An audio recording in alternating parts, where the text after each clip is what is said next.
pun sultan pun manusia, kita boleh tegur jika terang-terang ada kekurangan dalam lemah mengendali institusi yang penting, baik beringat dan sudi diperingatkan. So sultan memang perlu extra care, tak patut lemah handle negeri yang dalamnya ada ibu negara, bla bla bla. Lepas tu apa lagi ni, level hina. Sanusi punya statement pun belum level hina pun, dia peleceh dan petikai keputusan pun atas Menteri Besar Selangor punya indikator pelecehan, bla bla bla, macam-macam lah. Lepas tu actually sultan pun tak siasat-siasat weh. Sultan dah study belum flow of incident? Alahai, macam mana lah rakyat nak respect perempuan ni punya tu. Apa lagi, Selangor punya pertahanan benteng akidah kena hasut dengan MB Selangor punya kaki spin, gunakan status sultan untuk lawan balas penghujah penjawat selevel jawatan. Apa tah dia menggaruk perempuan ni.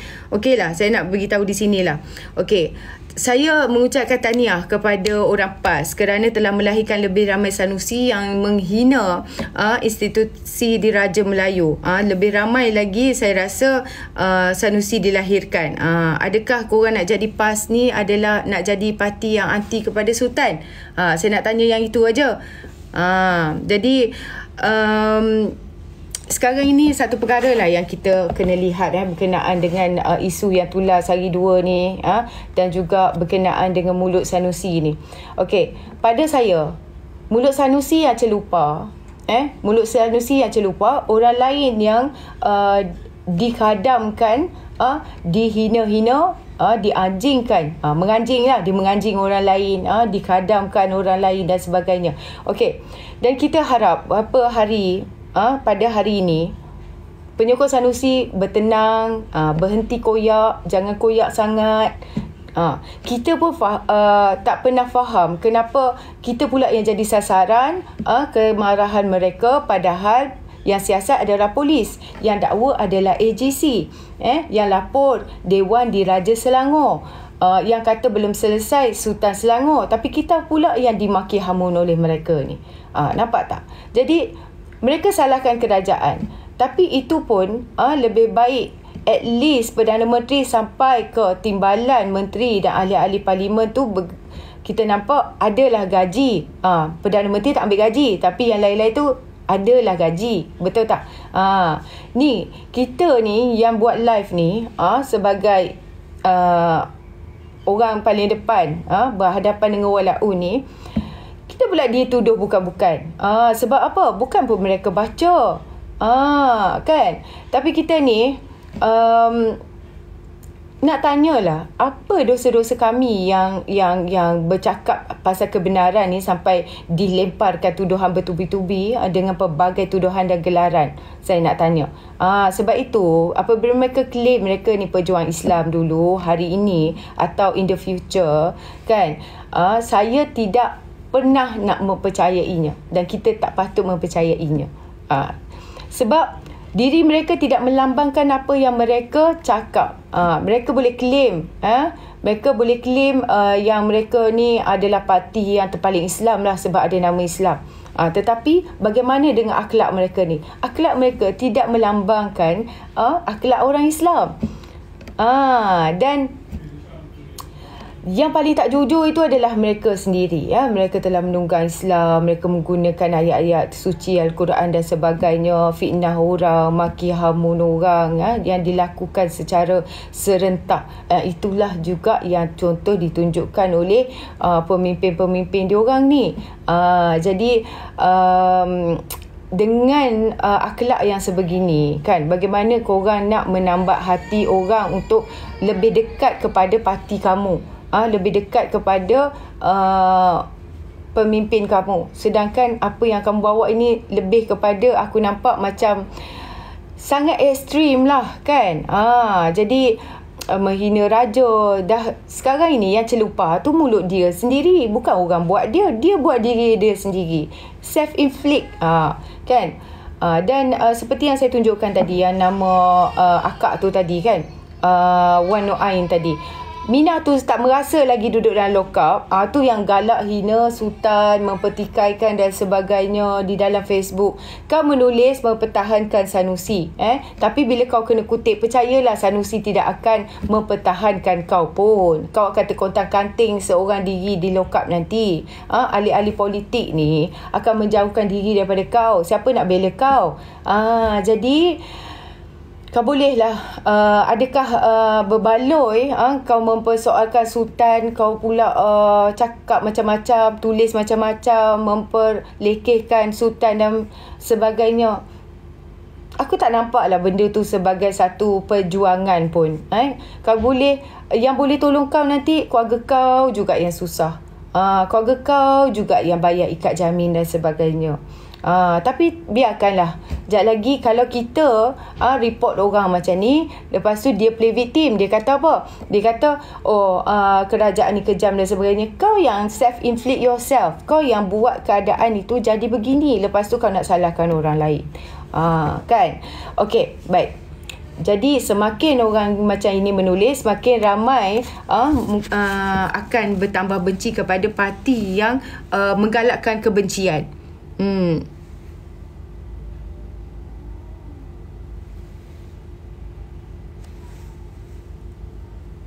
Nampak rambut ke?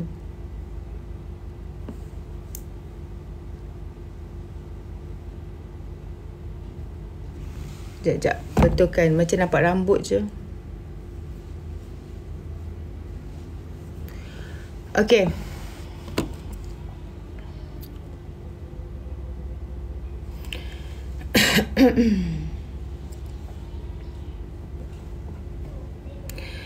Kalau kita lihat kan, mereka ni satu parti yang bawa nama Islam, tapi membawa fitnah yang amat besar kepada negara dan pengikutnya amat taksub kepada mereka ni, kepada pemimpin mereka, sampaikan tolak kebenaran tu sendiri.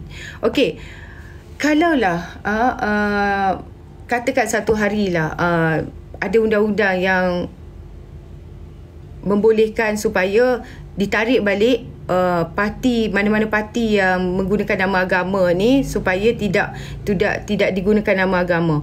Saya rasa diorang pun akan katakan itu adalah satu bentuk penganiayaan atau kekejaman juga, kan, dan juga seolah-olah Islam itu tercemar lah.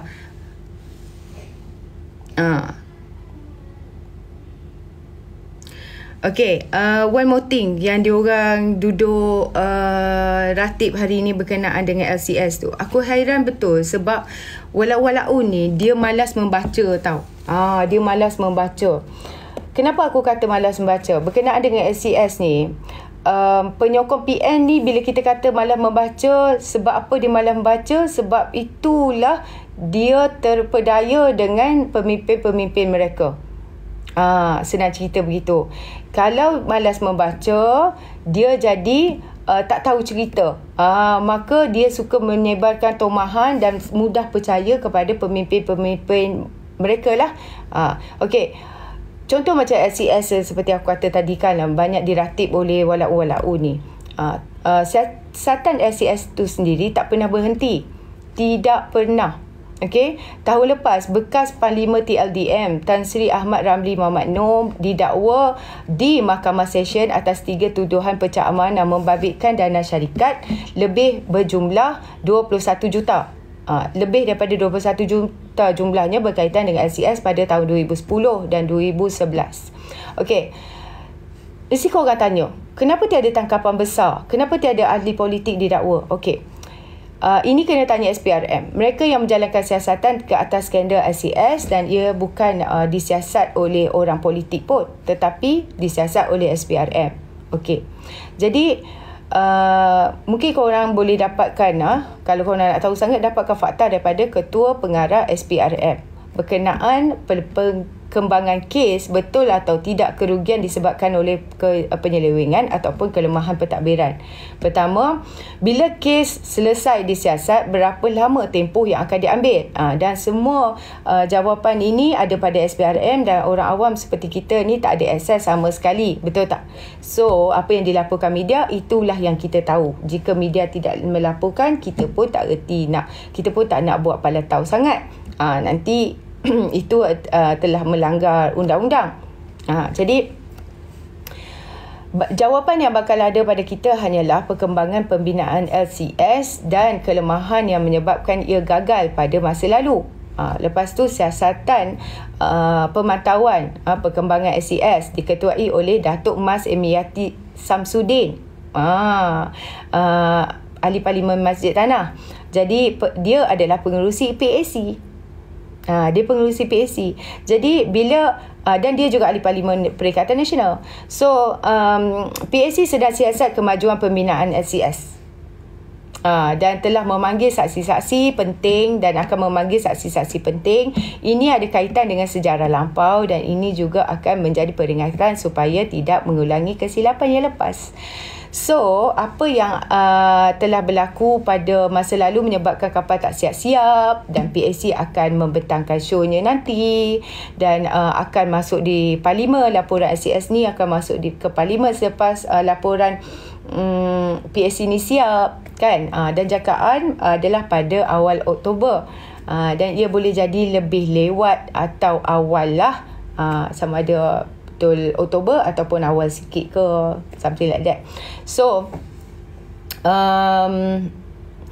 dan 2 laporan akan dibentangkan di Parlimen. Kenapa? Seiring dengan perkembangan LCS itu sendiri, PAC akan pantau dari semasa ke semasa untuk memastikan projek ini akan berjaya disiapkan. Dan laporan kemajuan ini dibahaskan oleh ahli Parlimen. Jadi tunggulah sekejap, sabarlah sikit, bulan 10 akan dibahas dan dibentang. Laporan PAC akan didedahkan semuanya. Dan lepas tu kita boleh ulas lagi. Masa tu pastikan ahli Parlimen korang semua tu, ahli Parlimen Perikatan Nasional tu, semuanya hadir dan bersedia dengan soalan yang relevan, dan sedia untuk menjawab soalan-soalan sesiapa yang bertanggungjawab. Bukan soalan yang membodohkan akal manusia. Bukan soalan yang kan Navy pakai seluar ketat sangat lah, pula dah, kan? Kalau begitu, kalau tak boleh nak sabar juga, kau tanya bos PAC tu sendiri. Siapa bos PAC? Tak tahu bos PAC tu siapa? Bos PAC tu adalah ahli Parlimen Perikatan Nasional sendiri. Ahli Parlimen Masjid Tanah tu. Bukan, ini akaun lain, akaun berbeza. Ini akaun kecil yang tak ramai pengikut. Akaun ni hanya ada 2,000 je follower.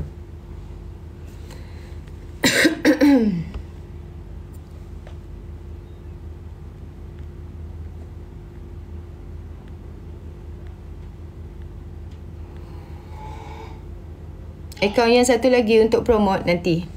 Kejap lah, sebab aku kena login pula dekat device yang satu lagi. Tak tahu device yang satu lagi login. Dan kejap lagi.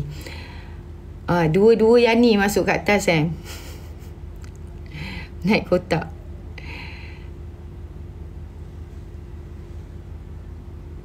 Korang dekat room ni tak payah nak mute sangat diorang lah. Kalau selagi tak melampau, tak payah nak mute sangat diorang. Relax je. Sebab ni bukan akaun besar, ni akaun kecil. Jadi kita nak membalun diorang lah dekat akaun ni. Boleh kita tak payah nak mute, nak block sangat diorang dekat sini. Sebab akaun ni akaun kecil. Tak apa, akaun yang satu lagi tu. Jadi akaun ni mungkin digunakan untuk membalun lah. Petang-petang ni kita membalun. Okey, baik. Satu lagi lah, saya rasa satu duka cita bagi saya bila saya dengar news ni. Perdana Menteri Datuk Seri Anwar Ibrahim dan MOF terpaksa hadap satu saman di mahkamah yang bahananya dibuat oleh Muhyiddin Yassin. Dan kalau kita lihat di sini syarikat berjaya joint venture dengan NASA, saman Kementerian Kewangan. Dan rakyat Malaysia berhak tahu kenapa. Saya harap jangan buat penyelesaian di luar mahkamah dan masuk ke mahkamah. Sebab rakyat Malaysia berhak tahu kenapa Tan Sri Muhyiddin Yassin batalkan LOI dan menawarkan kepada Spanco yang 700 juta dia punya sebut harga yang lebih tinggi. Kan? Ini macam perang antara kroni lah, apa yang kita dapat lihat kan. Dan kami rakyat ni mahu tahu apa sebenarnya, kenapa diberikan kepada Spanco, apa benefit yang Muhyiddin Yassin sendiri dapat, kan. So elok sangatlah dibicarakan di mahkamah supaya terlondeh semuanya. Dan saya rasa ini tak ada jadi satu masalah kepada kerajaan hari ini. Untuk sebenarnya mereka pun patutnya kita, kalau ada peluang untuk bawa orang yang bertanggungjawab ke mahkamah, inilah masanya. Dan sekarang ni korang nampak tak Muhyiddin Yassin ni satu persatu bala dia bagi kat rakyat Malaysia ni, kan. Dan pengasas dan penasihat Kumpulan Berjaya Tan Sri Vincent Tan, dia kata LOI yang berkaitan dengan kontrak yang membekalkan kenderaan kerajaan ditamatkan 3 bulan selepas Tan Sri Muhyiddin Yassin mengambil alih jawatan Perdana Menteri daripada Mahathir pada Mac 2020. Okey. Kerajaan masa tu yang diketuai oleh Midin Tompok ni, Midin Syirik ni, telah menamatkan perkhidmatan mereka dan memberi kepada Spanco. Bayangkan mereka telah bersetuju untuk membelanjakan 700 juta ringgit lebih tinggi berbanding dengan bidaan yang dibuat oleh JV. Masya Allah. Apa benda ni? Kan satu persatu aku nampak dia punya bala tu sekarang ni rakyat Malaysia kena hadap. Dan kerajaan sekarang kena hadap. Korang bayangkanlah. Dan masa tu kerajaan berfikiran bahawa Nazar tidak cukup bagus katanya. Vincent Tan kata tak cukup bagus dalam perniagaan kereta. Jadi kami mempailkan, mereka telah mempailkan saman kepada MOF berhubung dengan perkara itu dan bersedialah ke mahkamah mengenainya. Itu kata Vincent Tan. Jadi pada aku sedih lah sebab dan dalam masa yang sama saya gembira kerana mereka ni tak jadi kerajaan. Saya gembira mereka ni tak jadi kerajaan dan kita ada kerajaan yang baik hari ni yang dipimpin oleh Datuk Seri Anwar Ibrahim. Dan kalaulah mereka menjadi kerajaan, aku tak tahulah apa lagi yang mereka akan buat. Dan kita ni seringkali dimomokkan, kalau bukan Melayu Islam yang berkuasa, Malaysia akan jadi Singapura, negara republik tanpa raja. Inilah yang diulang-ulang oleh pemimpin-pemimpin Melayu ni. Betul tak? Jadi hari ini kita lihat propaganda mereka ni balik kepada mereka balik. Kalau satu masa dahulu ada sebuah empire namanya Parsi Orang Putih bernama Achaemenid, I think. Perundangan dan perkhidmatan awam, ada bala tentera askar yang sukar ditewaskan. Mereka ini ia juga sebuah empire yang berbilang bangsa, hidup aman sentosa untuk beberapa generasi juga. Dan empire itu jatuh dan bangun sampai satu ketika ditawan oleh Iskandar Zulkarnain dan ia kekal ke zaman moden dan menjadi negara bernama Iran. Dan sebelum tahun 1979, Iran merupakan negara yang pesat membangun dengan naungan keluarga diraja bergelar Sultan. Dalam Perang Dunia Pertama dan Kedua, mereka survive dengan menolak kerjasama dengan Russia dan juga Jerman, dan berbaik dengan Western Bloc pimpinan the Great Britain dan juga the Great Britain and also USA.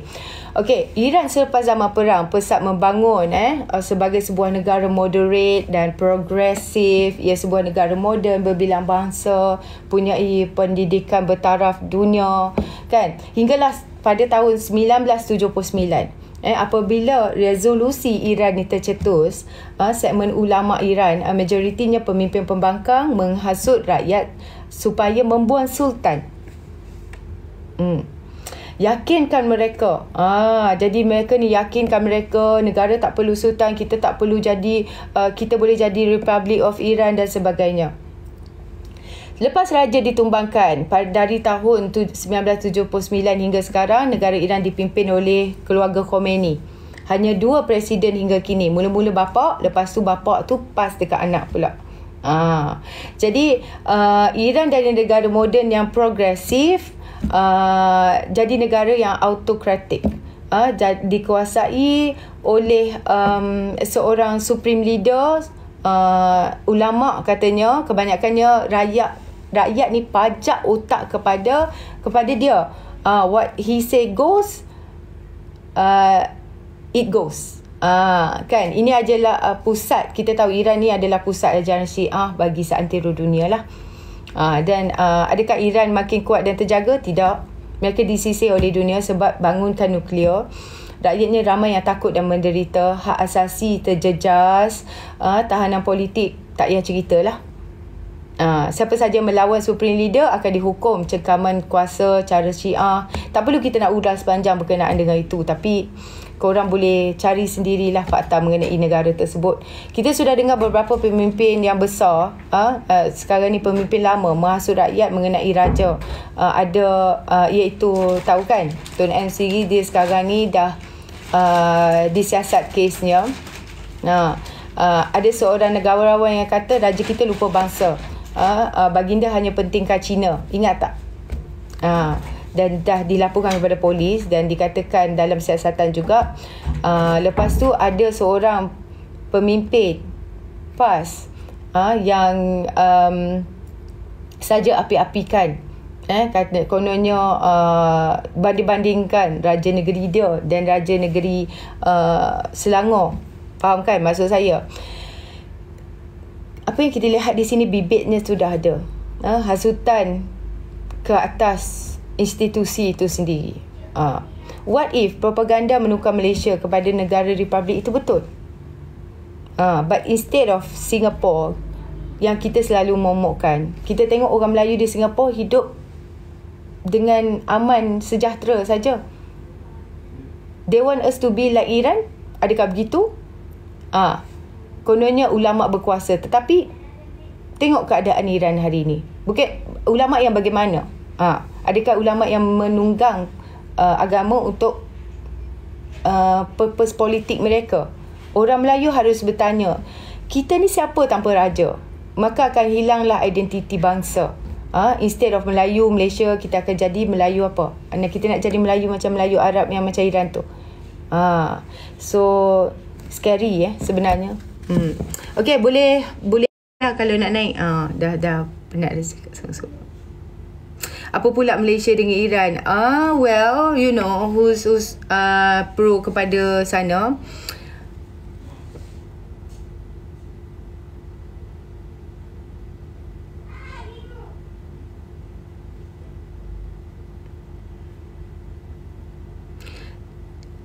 Siapa-siapa naik silakanlah. Dia duduk bawah je. Aku penat dah cakap seorang-seorang. Berapa jam dah? Setengah jam dah. Okay, pada saya lah, semalam kan bila yang Sanusi tu, bila IGP kata dah call tapi tak angkat. Jadi pada pandangan aku, hero apa kalau polis call tak angkat? Sekejap. Oh, dia tak naik lagi Apa kata kita tukar semata. Boleh pilih. Jap. Boleh pilih berapa orang naik? Okey, saya nak naikkan 6 orang je. Gitu. Weh, boleh pilih lah yang ni. Aku kena update lah ikon satu lagi. Dia boleh buat naik 8 orang, 3 orang dan 5 orang. Boleh pilih. Faham? Okay tu. Besar ada banyak kot kan. Yang akaun lama tu kan skrin besar 9 orang je kan. Saya suka yang ni. Tadi cantik. Saya suka yang ni. Saya suka layout ni. Amboi. Tak, dia boleh pilih. Dekat layout, dekat setting tu, dia boleh, maknanya aku boleh pilih nak naikkan 3 orang ke, nak naikkan, kalau, let's say, setting dia nak naikkan 3 orang lah. Okay, aku pilih. Tak boleh pula. Tak boleh dah. Dah pilih 5 tak boleh 3 dah. Okey, tak apa. Maknanya 5 guest. Lepas tu kalau 3, 2 orang je lah. Termasuk host. Macam tu. Okey. Silakan. Apa Fitri hari ni nak lambung ni? Mungkin saya nak berlambung sikit je pasal Sanusi ni. Okay, semalam bila ditahan polis, dia mengatakan Malaysia ni dah tak boleh cakap dah. Malaysia ni dah tak mengamalkan kebebasan bersuara. Yang menariknya, sejak dia bagi tahu statement macam tu, berduyun-duyun orang bongkarkan balik apa yang dia buat masa 33 bulan masa dia jadi Menteri Besar. Dekat yang hari ni ada pengguna sosial media lah yang bongkarkan dia ditahan polis hanya sebab dia maki Sanusi dekat Facebook. Yang mana kita tak nampak start daripada PR15 apa PMX tak dimaki oleh mereka lah. Dimaki, difitnah, dikutuk, hari-hari saya rasa didengar sampai diconteng logonya, sampai dekat Facebooknya memang teruk lah saya boleh katakan. Tapi ada ke setakat ni pengkritik ataupun pemaki PMX yang dah didakwa, ditangkap polis dan dimasukkan ke penjara? So far tak ada. Bermaksudnya kebebasan bersuara ada, tapi malangnya Sanusi ni dia dah menyentuh institusi diraja dan menyebabkan direct dengan sultan sendiri. Sultan sendiri menganggap benda ni serius dan terus didakwa. So dekat sini agak trash lah untuk dia katakan tak ada kebebasan bersuara, sedangkan masa dia jadi Menteri Besar